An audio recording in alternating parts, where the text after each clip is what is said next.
কোন কোন অঞ্চলে বুটের ডাল দিয়ে গরুর মাংস খাওয়া হয় সবাই কিন্তু কমেন্ট বক্সে বলে যাবেন। আমাদের চাঁদপুরে কিন্তু অনেকেই পছন্দ করে বুটের ডাল দিয়ে গরুর মাংস। আর আমাদের ঘরে তো সবাই পছন্দ করে কম বেশ বুটের ডাল দিয়ে গরুর মাংস রান্না।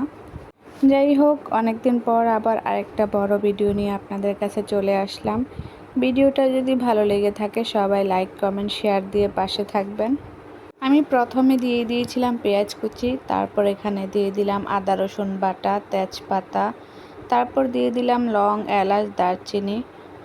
মাংস রান্না করতে যে মশলাগুলো লাগে সবগুলোই তো দিতে হবে, নাহলে তো মাংস একেবারে ঠিক মতো হবে না পারফেক্টভাবে।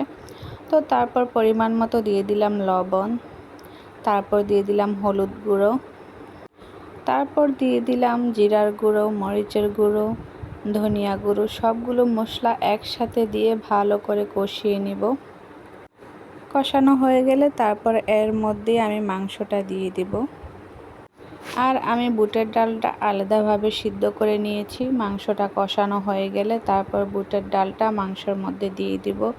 যখন দেখব মাংসটা কিছুটা পরিমাণ হয়ে গেছে তখনই আমি বুটের ডালটা দিয়ে দিব। বুটের ডালটা আলাদাভাবে সিদ্ধ করে নিলেই ভালো হয়। অনেকে আবার দেখা যায় কষানোর মধ্যেই কাঁচা ডালটা দিয়ে দেয়, ওই ডালটা কিন্তু মিশতেও চায় না, তারপর দেখা যায় ভালো করে সিদ্ধ হয় না।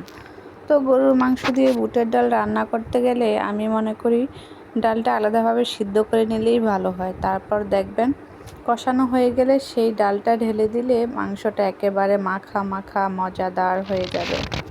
যাই হোক, আমার থেকে অনেক ভালো ভালো রাঁধুনি আছে, আমি যেভাবে রান্না করলাম আপনাদেরকে সেটাই বললাম। যদি রেসিপিটা ভালো লেগে থাকে তাহলে আপনারাও ট্রাই করে দেখতে পারেন কেমন হয়।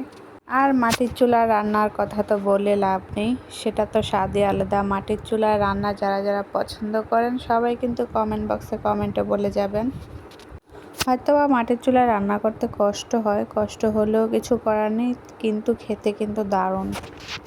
দেখা যায় একটু গরম বেশি লাগে, রান্না করতে একটু সময় লাগে। তো সময় লাগলেও মাটির চুলার রান্নার কিন্তু মজাই আলাদা। তো যাই হোক, যারা প্রতিনিয়ত আমার ভিডিওগুলো দেখেন সব সময় দেখবেন, ভালোবাসা দিবেন, সাপোর্ট করবেন। ভালোবাসা দিলেই তো ভালোবাসা পাওয়া যায়, তাই না? একজন আরেকজনকে সাপোর্ট করলে দেখবেন ফেসবুকে এগিয়ে যেতে বেশি দিন লাগে না।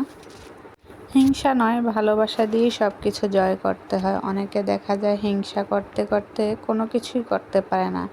হিংসা করে আসলে জীবনে কোনো সফলতা আসে না। তাই হিংসা না করে ভালোবেসে সবাইকে কাছে টেনে নেবেন।